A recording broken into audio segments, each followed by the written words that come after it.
Hi, I'm Elysium, and in today's video, I'm going to be bringing you guys the ultimate guide to anime adventures. We are going to cover literally every aspect of this game, from story mode, to gems, to Infinity Castle, to leaderboards. So, make sure you guys stick around, and let's go! The first thing I'll be guiding you through is story mode. Now, story mode is very long, and it's probably the grindiest part of this game. You're going to start off at Planet Namek, and have to work your way down all the way to Rain Village. Now, I know what you're thinking. That is a lot of story mode stages, and it really is. It's going to take some time, and you have to grind. But that's what getting good units is for. And good units can be hard to get, but just remember, with story modes, you always want to set up further back and kind of just work your way up to building money. Because in story mode, you do not get anywhere near as much money as you do in infinite mode. So make sure in story you're setting up at the back, taking time to farm, and just playing smart. Because if you don't have uniques or a mythic, your early story is going to be really difficult. You don't need uniques for early story or even later story, but you have to have decent evolved units. Otherwise, it is going to be basically impossible for you to do story, because you're going to need mythics, simply put. People have beaten the story with just Nami, but you're still going to need at least some sort of mythic unit. Now, a lot of people always explain to me that getting mythics is difficult, and that they just get really unlucky on the banner, or that they don't have enough gems. Which brings us directly to what I want to talk about next, and that is farming gems. Gems are your source for literally everything in this game, other than the exception of portal units, and that's pretty much it. Portal units and capsule units. So, your best way to get gems, first of all, is going to be finishing story. You're going to get quests done every time you finish story, especially whenever you use world jumpers, you get them all done. It is the fastest way to get gems, but once you're out of story modes, what do you do from there? And what I say to that is Infinity Castle. Infinity Castle is so easy, all the way up to like room 150. If you have decent units, you can make it to room 100. As long as you have something that can hit airs, you can make it to room 100. Infinity Castle is not hard at all, and it's pretty light. You can pretty much place down a unit and go AFK, or place down a unit and leave an auto clicker on them. So that is going to be your best way to get gems, is Infinity Castle and story mode. Now, if you're done with all those and you still can't seem to get the unit you want or get any better units, that's where I'm going to have to let my old self take care of it. And I'm going to show you guys properly how to AFK for almost 12,000 gems a night. Oh, what is up, everybody? Elysium here, and today I am going to be showing you guys the new best method ever made for gems. This can be done by any player who has beaten the first 2 story mode stages, and this is 100 more gems per hour compared to Marineford, and you don't have to have good units. It doesn't matter. Your units do not matter. It is that easy. That's how good this new method is. So, basically, before we get into it, if this guide helps you out, don't forget to like and subscribe. But I'm going to explain everything you need to do. First things first, your units, they do not matter. Bring whoever. If you want levels, bring units for levels. It does not matter. You're also going to need, right here, Tiny Task. Make sure you download Tiny Task, not Tiny Task Dash 1.77, whatever, just Tiny Task. That's all it's called. You're going to download Tiny Task. You're going to come here to Preferences. You're going to turn on Continuous Playback. Set your recording hotkey to F8. Set your playback hotkey to Control-Shift-Alt-P. After we do this, we move this back up here, and we need to come to the play area. And what we're going to do is we're going to go ahead and pick Shinganshinu District, Infinite, select, play here, start. The second we load in, we're going to press F8 and start spam clicking where the yes button is. And we're going to click on it for quite a bit, like probably 15, 20 seconds. So I'm going to start recording now. And then we're going to go ahead and find the yes button, and we're going to click for basically until the wave 2 pop-up shows up. You're just going to keep clicking, keep clicking, keep clicking. Keep doing that, and then come down here where the next button will be. Spam click for the next button. As you can see, spam click the replay. Just go like this. And boom. There you go. Your macro is made. All you have to do is play this every single time now. Once you die, you will get 15 gems per run, considering each run takes about 1 minute to complete. That is roughly 650 gems an hour, give or take some. Maybe more. It is absurdly efficient when it comes to farming gems. It's unreal. It's actually stupid broken. So, yeah, I mean, this method is extremely good. It doesn't always work, but it is much, much faster than the normal runs. Like, as you can see right here, I didn't get anything. I got no gems. But the second I get wave 6, if I don't have an abnormal Titan spawn, we get 15 gems for hitting wave 6. That's how easy it is. So if you want to remake your macro, like right here, as you can see, I'm actually missing the next button. What we're going to go ahead and do is we're going to stop our recording. Next button's right there. And go ahead and replay. We're going to do this again, and I want to show you guys that it actually does work.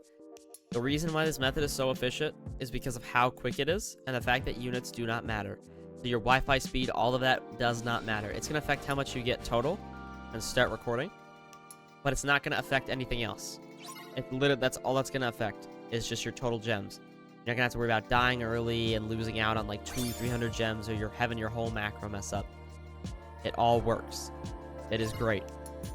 It is absolutely amazing. So we should hopefully have slow enough units here where we will actually make it to wave 6 to get our 15 gems and be able to go from there. So what I'm going to go ahead and do for this run is just let it play out for the whole minute on the recording. That way we guarantee press the next button, press replay.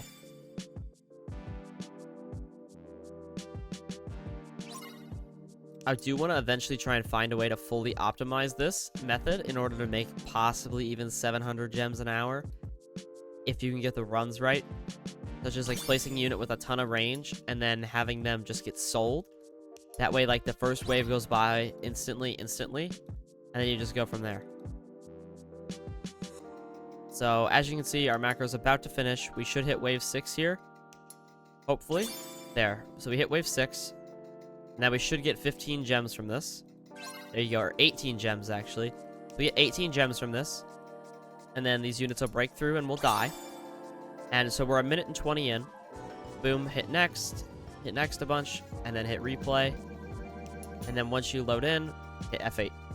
Once you spawn back in. That's all you have to do. It is so much more efficient than every other method. So make sure you guys are on this before it gets patched. It might get patched, it might not, I don't really know. But you can very easily farm a crap load of gems every single night. Now that I loaded in, go ahead and press F8, Control Shift Alt P, and our macro should do exactly what we need it to do. Take us straight through this run and guarantee us 18 gems. It's stupid. It's stupidly efficient. If you guys are not doing this already, get on it.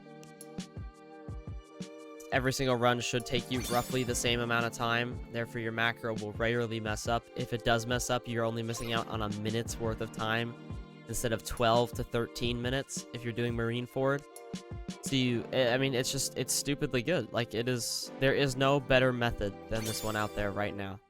So, I'm not going to say who found it. I heard it basically from a friend of a friend of a friend. So I don't know if they want me sharing it, but I'm going to share it with you guys anyways, because you guys know I bring you guys the best gem farms out there. So here it is, This is your perfect gem farm, pretty much.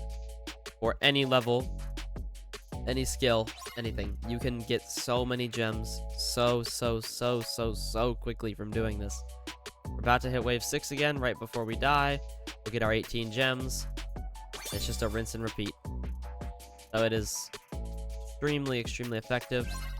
You can see here we get our 18 gems, then we die, and now it should immediately start clicking the next button right about here.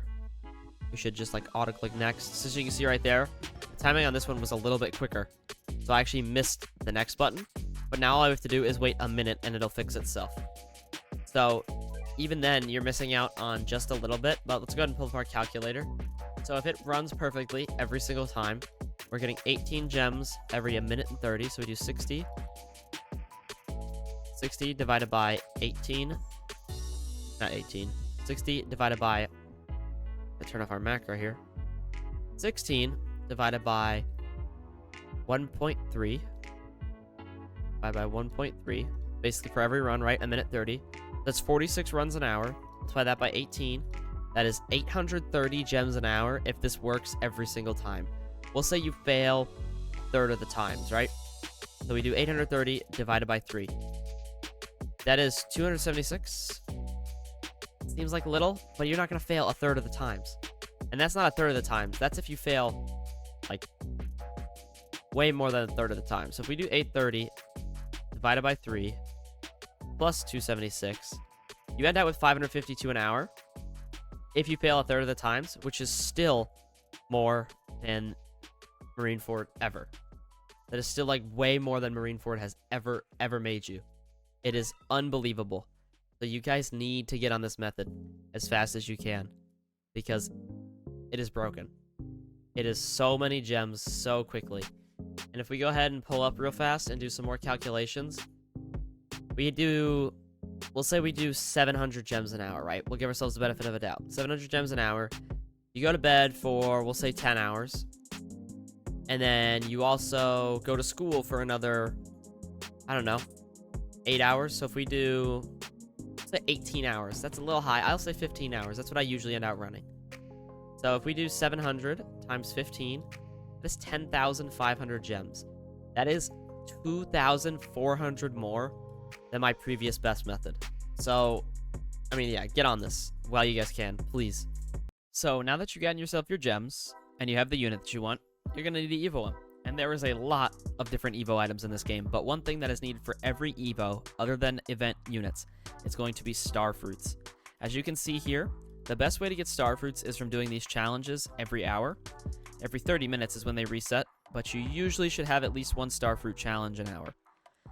Your main star fruits you're going to be lacking on is going to be these star fruits epics. These are probably the hardest to get, simply due to the fact that they just cost a lot. You know, you need a lot of them for every single evo, and they luckily lowered the evo cost now, so like colored star fruits are really easier to keep, like starfruit blues and all them. But man, you used to have to spend a ton on just any evo. Luckily now it is way easier, so you're not going to need to farm as many star fruits, but max them out while you can. Your other way to get star fruits is going to be through Escanor's shop that resets every single day, as well as through Bulma's traveling merchant.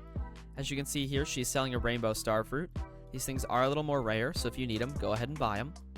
And you can also get them through these event people. They show up every now and then, and you can open their shop and spend the legend stage material, portal material, whatever it is, and actually buy all of these capsules. You can get 9 a day, and you can buy them an unlimited amount of times until the event leaves.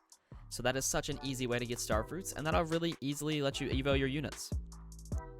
Now, sometimes you're going to need evo items. They're way less common now. Usually it's legend stages or just portal items. But if you do need them, you can come here to Beerus and press craft and just look up the item name and go ahead and craft it. It's simple as that. It's not too difficult. Pretty easy overall. And usually units that need those will not actually need star fruits. You'll just end up spending the star fruits on the evo item in general. So you've finally done it.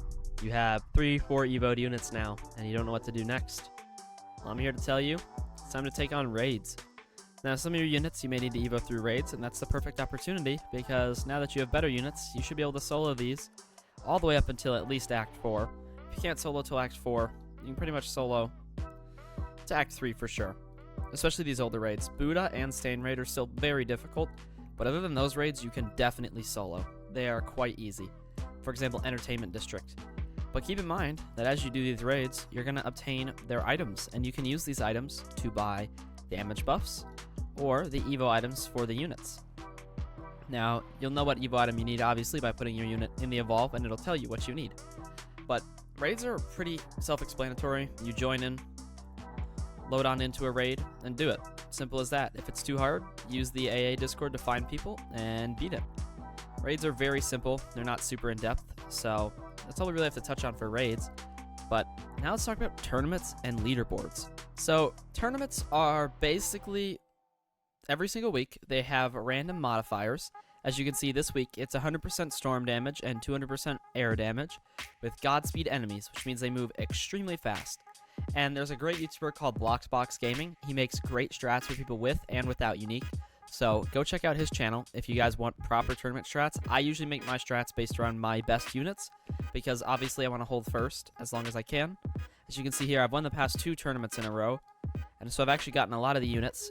Every tournament season there will be a new unit, and if you make it into the top 2 and 3, sometimes the 4th slot, you'll get the normal unit, And then if you make it to first, you'll get the special shiny unit.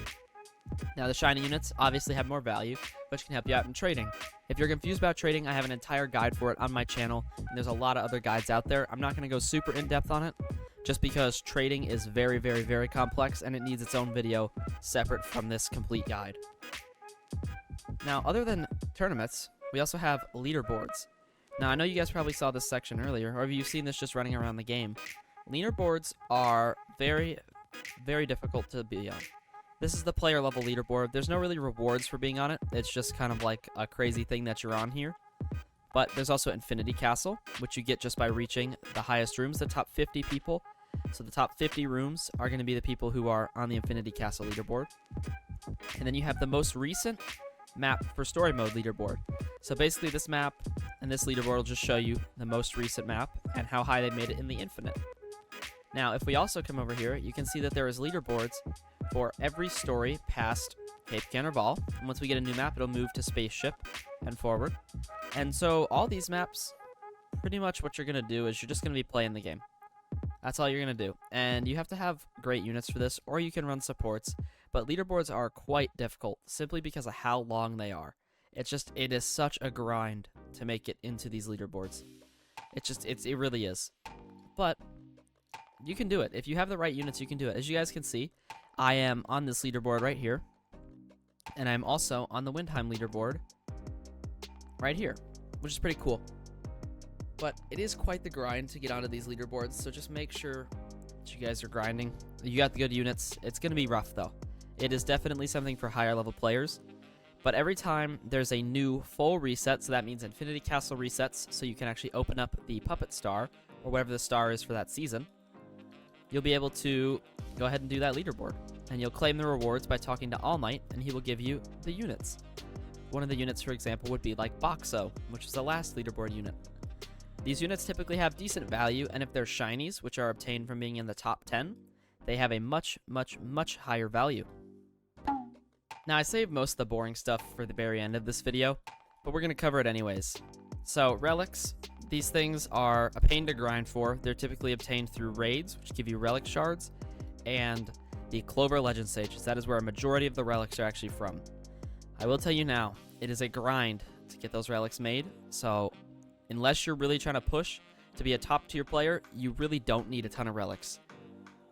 That's all I'm really going to say about relics. Relics aren't anything crazy. We also have portal events. So these pop up every couple or so months. Right now we have the Port Agency event. This has been out since about September. And here you can buy your first portal, as well as some of the materials every single day. I personally don't buy them. They're way easier to just grind. And if you come to the portals, each time you beat a tier, you have a chance to get a higher tier and actually move up. And they go all the way up to tier 15, but tier 15s are very difficult and very rare. I usually farm around 5 to 8 with my units because it's guaranteed wins, and it's pretty easy to do. And then, finally, we're just going to talk about guilds. So we know when guilds are resetting. As you guys can see, I'm in Create, the number 16 guild. We're not too sure when they're going to reset, but once they do, hopefully there will be some massive rewards because people put in a lot of time for these. But, I mean, there's really not too much going on with guilds. That's kind of all I have to say about them.